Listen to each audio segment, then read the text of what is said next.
여러분들 이런 말 들어보셨나요? 장은 제2의 뇌다.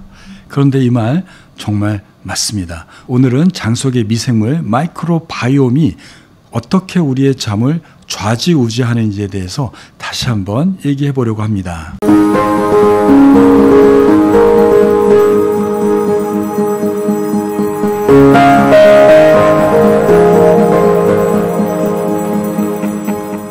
최근에 나온 논문에 따르면 장내 미생물과 수면은 매우 강하게 연결되어 있고 심지어는 수면 장애 치료에 장 건강이 중요한 열쇠라고 하는 것들이 발표가 되었습니다. 우리 장 속에는 수십조 마리의 미생물이 살고 있다고 합니다.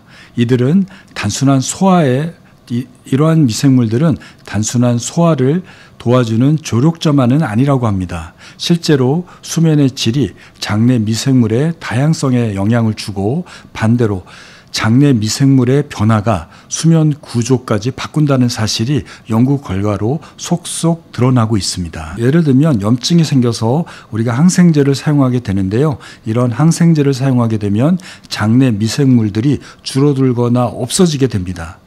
그렇게 되면 수면의 단계 중에 비렘 수면의 깊은 수면의 양이 줄어들고 수면이 단절되어서 쉽게 깨어나게 된다고 합니다.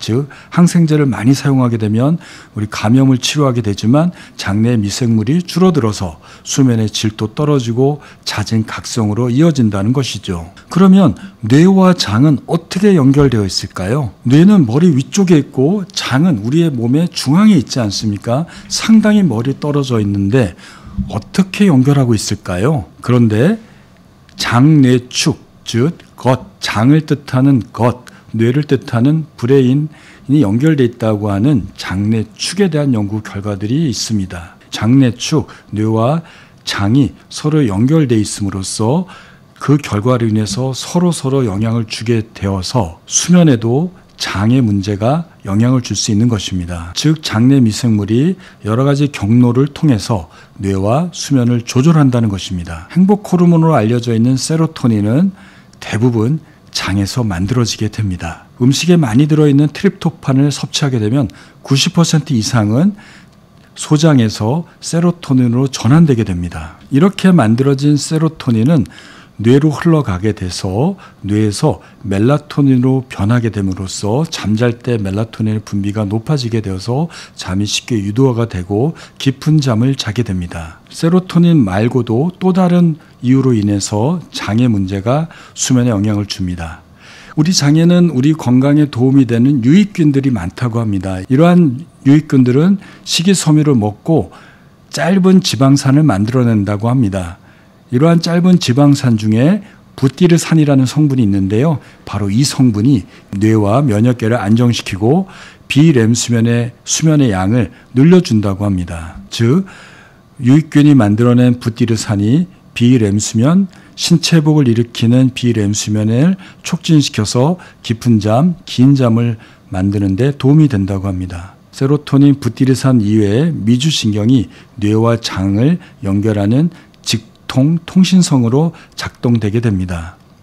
장에서 생긴 변화가 미주신경을 타고 뇌로 바로 전달되는 겁니다. 그래서 장이 불편하거나 장에 염증이 있거나 또는 소화가 잘 안 되게 되면 우리 몸의 면역체계가 흥분되게 되고 이러한 결과로 염증이 몸에 쌓이게 되는데 그 염증은 미주신경을 타고 뇌로 전달되게 돼서 숙면을 못하게 되고 수면의 질을 떨어뜨리게 됩니다.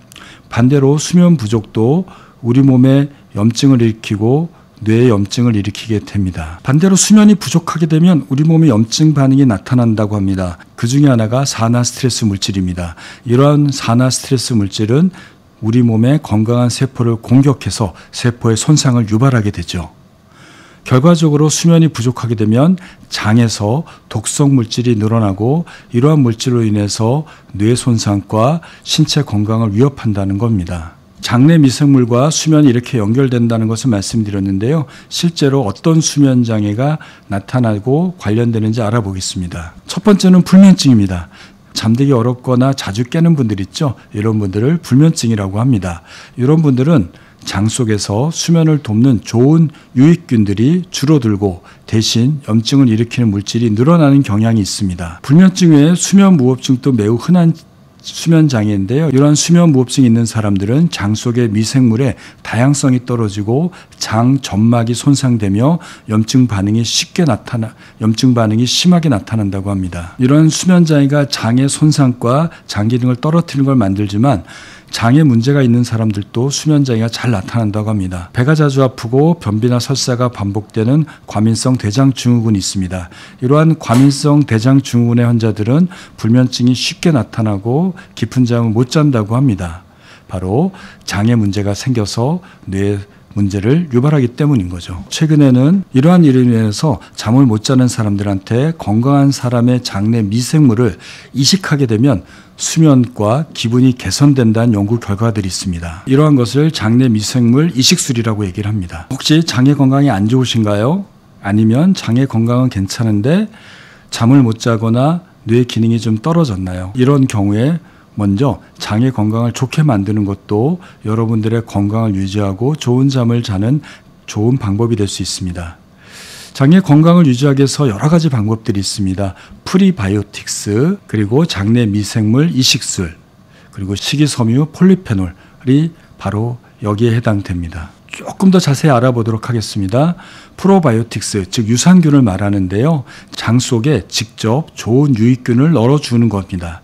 예를 들면 여러분들이 자주 마시는 요구르트, 유산균 캡슐, 김치, 된장 등의 발효식품에는 유익균, 유산균이 많이 들어있습니다. 락토바실로스, 비피도박테리움과 같은 균들이 바로 여기에 해당되는데요.